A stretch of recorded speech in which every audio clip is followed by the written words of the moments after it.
welcome to another edition of Scott Wheeler's Airplay. This is episode number 18, and remember you can watch previous episodes and future episodes at Peoria Life's web portal, Facebook, Peoria Life on YouTube, and we're also on the i3 broadband system, channel 17 on Peoria TV. I'm Scott Wheeler from Super Hits WIRL. My guest today has been a mainstay in Peoria radio for 33 years, spending, I think, all of his time on Morning Drive on 1470 WMBD radio. The latest incarnation of that is The Greg and Dan Show. And he's also been a host of Bradley basketball broadcasts for, I think, just about as long. Please welcome to Airplay, Dan DiOrio. Welcome. You know, I really don't like being on TV. Yeah, me either. Yeah. Face for radio. Exactly. Yeah, absolutely. So I, having listened to you for so very long, have heard your references to Uncle Guido and your big Italian family. Do you really come from a big Italian family? Yes. Whereabouts did you grow up? Well, my grandfather came over on the boat. Okay. So he's an original WAP without papers. Okay. Went through Ellis Island, just like Don Corleone. Wow. I'll be nice to you today. Yeah. So, but then they moved to Chicago on Taylor Street. That's where all the Italians live. Uh-huh. And they're all cousins and people from the old country. Mm-hmm. And my grandma used to say I used to have 8 kids at my kitchen table. None of them were mine because they'd run the neighborhoods. Yeah. And then he eventually moved out to Bensonville, and that's where we grew up. In fact, we grew up next to my grandma and grandpa. Really? Mm-hmm. You don't see that too much. And he had a sewer and water construction company, and there was a trailer in a field, and then the back area was where all the stuff was. So they ran it out of the home for years. And by all the stuff, you mean the sewer business? Oh, yeah. Yeah. But all the piping, all the equipment was all in the back. Interesting. Mm-hmm. So you're a Saluki, right? You went to SIU? On the accelerated 7-year program. And got your love for Missouri Valley Conference basketball. Yeah, I went to Wesleyan on a theater scholarship. Really? Yep. I didn't know that. Partial theater scholarship. I wasn't a great singer, and it wasn't my bag, okay? So I wound up working at a radio station and fell in love with radio and transferred down to SIU. Now, that particular era at SIU, when you were there, really launched a lot of people that we know in Illinois broadcasting. I think of Joe Crane. Who else was kind of part of your era down there? Well, John Riley. John Riley was working, came a little after me. He was working at WCIL. I worked at WMBD. It was a cable news station, although popular among kids because it went through all the dorms in the campus. But literally, I had one of my favorite professors of all times was Charlie Warner. I've heard that name. WMBQ's Going to Make Me Rich, Yep. K-Fog. Charlie said several things. He goes, first of all in life, be somebody. I don't care if you're an ass, be a great ass. Just so people remember you. Because he goes, this thing is about personalities, Sure. and so be somebody. Secondly, he said, there are a lot of people who are going to want to work on your faults. You need to improve this. He goes, find the one thing you do well and don't do anything else.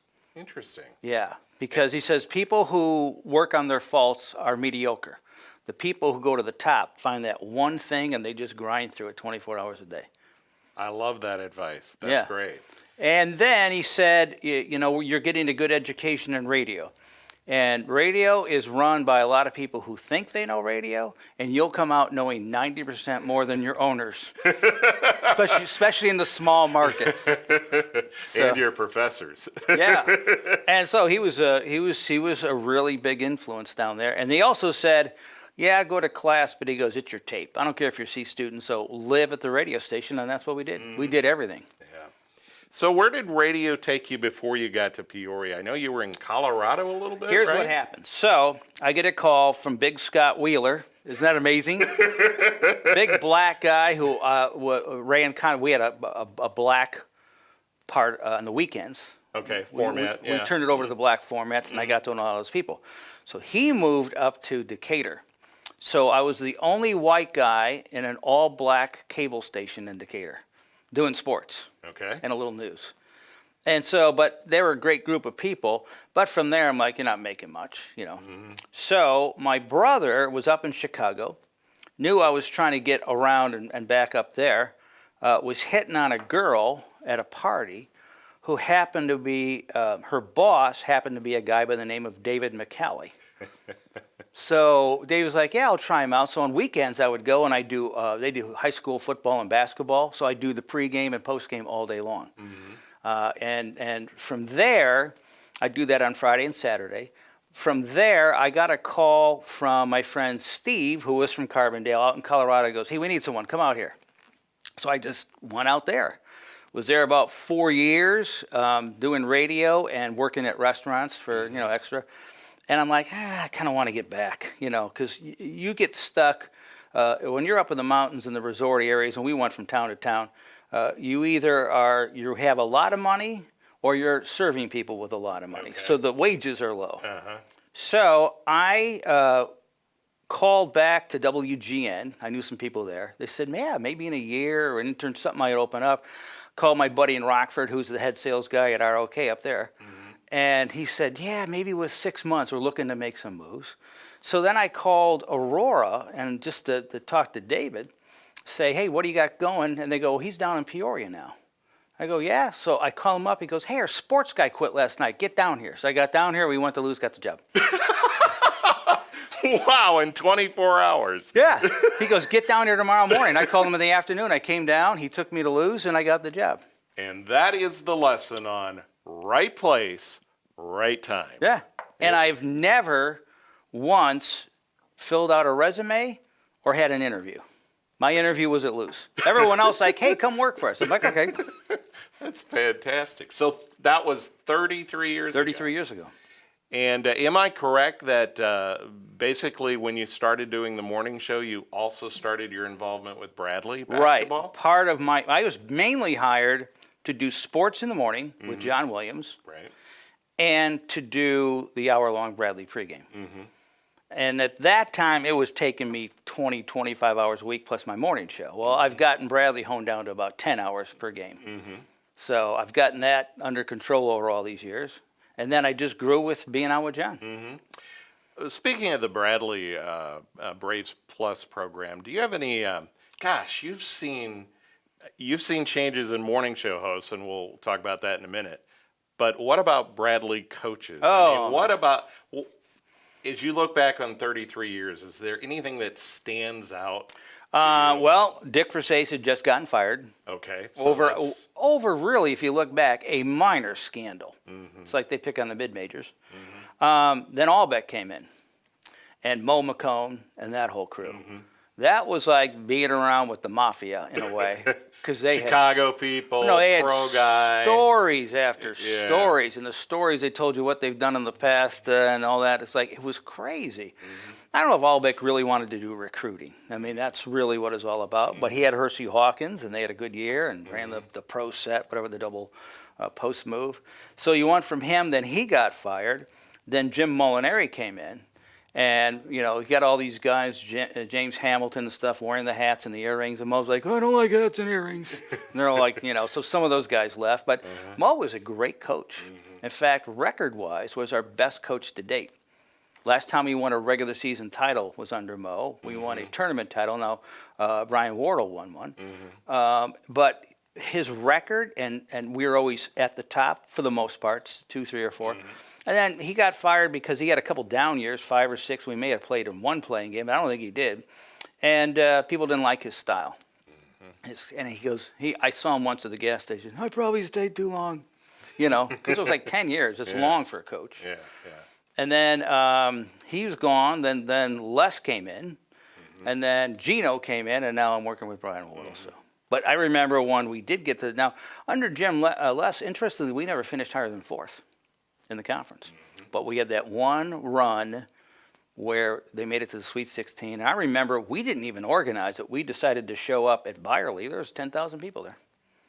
I remember that. Remember that? Yeah. That was crazy. Yeah. So when people think, well, is Bradley basketball a good investment for the radio station? If Brian Wardle keeps winning, we're going to be back to 9,000, 10,000. So.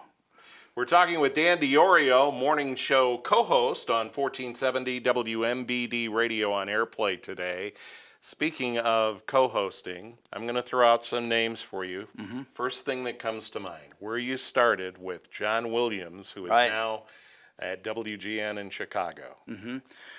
John was great at, of course, a great host, great talent, but he was very good at writing stuff for me, because I used to be a stand-up comedian. And so he wrote Commander Dan, Church in the Box. I mean, we had all these little bits that we did that John was really good at writing them during the show. Really? Yeah, during the commercials. We used to play music at that time. So he would feed you stuff. Oh, yeah. Yeah.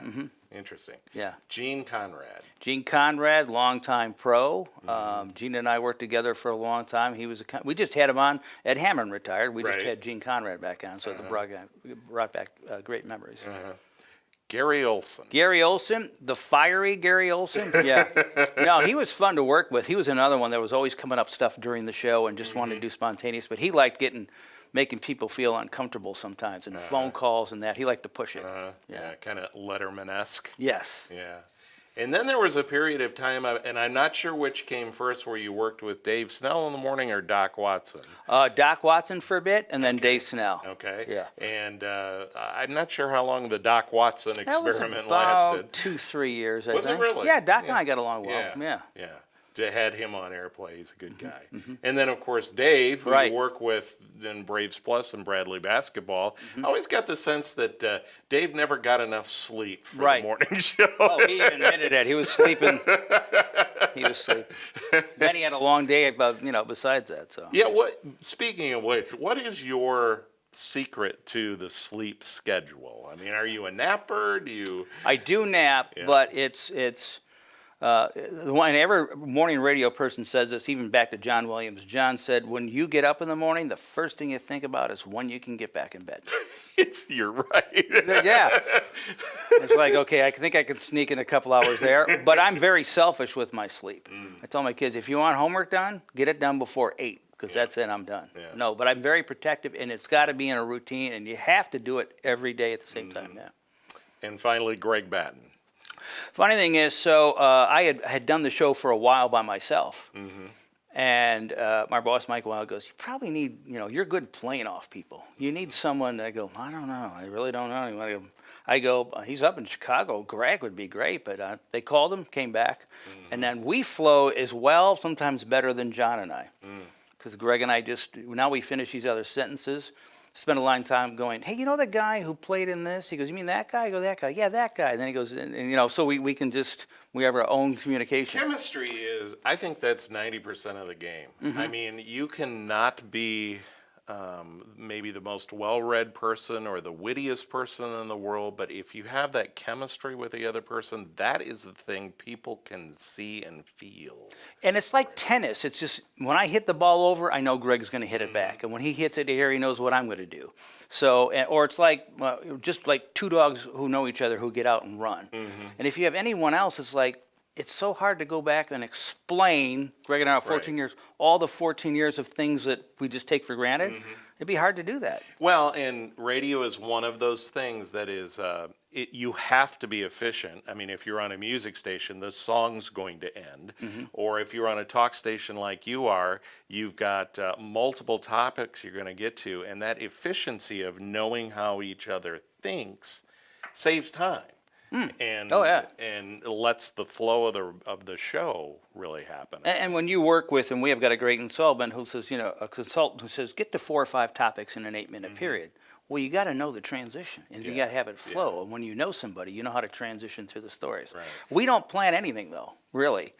As far as we both come in prepped here and here, and Greg does put out a run-out sheet, but he goes, don't look at it. Because he likes to throw things out. He thinks I'm going to react this way, but he doesn't know. But we oftentimes don't tell each other what we're going to say. I go with me in this, go with me in this. Because we can trust what the reaction will be. Yeah. Now, you and I don't work at the same time of day anymore, but I remember when I would see you in the hallway when I was doing mornings, you always had a book in your hand. I have never seen anyone walk the hallways of work while reading. You are one of the most well-read people, and I assume you still are, people I have ever met. Do you Do you still read a Oh, ton? yeah, I still read. Now, I've gotten used to, because I like hard newspapers. So I've gotten used to finding the sites, good sites on the internet that I can go to that I trust. But I still try to fit in 3, 4 books a month. Wow. Yeah. What have you read lately that jumps out at you? I love all Bob Woodward stuff. Yeah. General Hayden just wrote a book. He was the former NSA and CIA director, called The Assault on Intelligence. Not favorable to Trump, but wasn't very favorable to Obama either, in retrospect. But the insight he has is amazing about what's going on, especially, and this whole thing that we've had, the recent shootings. At the end of his book, he talked about Russian influence in our media. And if you take a thing like that, was it 8chan, whatever that is? Right. And that starts to get some things, they just go in and they blow it up and just get each side fighting against each other. It's that influence. And he did a whole chapter on that was really fascinating.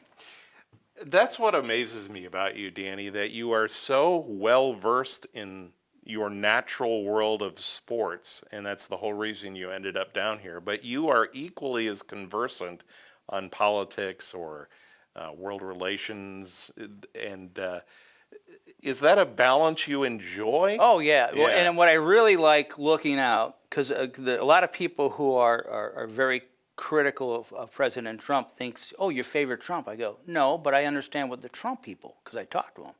And then to the Trump people, I go, but here's this side. So I always am trying to get the big view to get all sides in. And reading books gives you the background to do that. What internet sites do you enjoy? That I you like mentioned? Axios.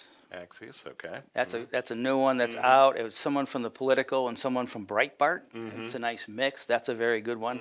I go to all the major ones: CNN, CNBC, Fox, MSNBC. I like to see how they take the story and which way they're going to go, and then you kind of compare them. And then Political, I'll go to the Daily Beast. There's just a lot of different websites. So I go what are considered progressive sites to more conservative sites. Where do you think we're going on this? I can think of, and I'm sure there has been, but this seems like such a divisive time. It's got to morph to something. Where's this going to end up? What's very interesting is the divisions have been here for a long time. Junius Rodriguez ran against Darren LaHood. He's a professor at Eureka. He's written some great books. He's a really interesting guy because he's kind of a middle Democrat. And I asked him, I go, off air, I said, when did this division start? And he goes, I just had a meeting with a bunch of professors from across the country, and that came up. A lot of them point back to when Supreme Court Justice Robert Bork was rejected. And that started a small fracture, and then through the Clinton years, through that impeachment, that really got resentment to both sides. And then it's just continued. And I think people now think, wow, it's so divisive. I go, do you remember 8 years of Obama when people were calling him all sorts of names? And they're like, and a group of Republicans says, I don't care what he does if it's good, we're not letting him get any victories. I go, this has been building for some time. So will it explode or calm down or what? It all depends who's president. We do need a president who's kind of the opposite, who is just going to try to bring both sides together. But I don't know how you do that. We had a couple of guys who are now in Tazewell County, and one at Bradley. They were interns to Bob Michael. So they show up, and Bob's like, hey, come on in, come on in. He goes, you hungry? And they go, yeah. It's like 8 o'clock at night. He goes, hey, Tip O'Neill, what are you doing for dinner? So they go to dinner. Here's the minority leader and the majority leader sitting there smoking cigars, having steak, drinking whiskey, and they're like, okay, what do you guys got? What do you guys got? I can't do it. And they did all of it there together at the table. And when a lot of these bills got to Congress, done. And it's the politicians, too, who have lost that. So away from the serious note, what do you do when you're not doing radio and not sleeping and reading? What's left? Well, with kids. Well, that's true. You have 4 boys, right? Yeah, 3 are still at home. One's going to college. So a lot of that is cooking dinner, getting them ready for the next day. One's in baseball, practice a lot of baseball, housework, trying to do the outside. That takes up everything else. Yeah. And then I always have like the TV on in the background so I can just hear what's going on. Yeah. So 33 years. What's the most memorable thing, do you think, that just leaps out at you? That was a great radio moment or a great thing to be a part of. And maybe there's more than one, but One of them had to be Bradley coming back from the Sweet 16. That was huge. Yeah. Being there with that whole crowd that's spontaneous. A lot of them were our listeners who showed up. But the other one was those 5 or 6 years of the Cat UAW fights. We talked about that every year, or every day, it seemed like, ad nauseum, but phones were lit up before we got in there. And it was so divisive. I mean, you think divisiveness, that was a horrible period. Families separated, and we got called in by Gene Robinson, our boss, and he goes, guys, and you rarely get called into Gene's office. Right. And you're like, this is going to be serious. And he says, we got a call from Cat Company, and they think you're too pro-union. I'm like, oh. And then we got a call from the union that says you're too pro-company. So whatever you're doing, keep doing it. keep doing it. So, yeah. Dan DiOrio, my guest today on Airplay, of course, a longtime co-host and of Bradley Basketball and the morning show on 1470 WMBD, and just a true Peoria broadcast veteran. And we are lucky and fortunate to have him here in Peoria. This has been Airplay, which you can see on Peoria Life's web portal, Facebook, YouTube, Peoria TV Channel 17 on the i3 broadband system. I'm Scott Wheeler from Super Hits WIRL. Thanks for watching Airplay. We'll see you next time. PeoriaLife.com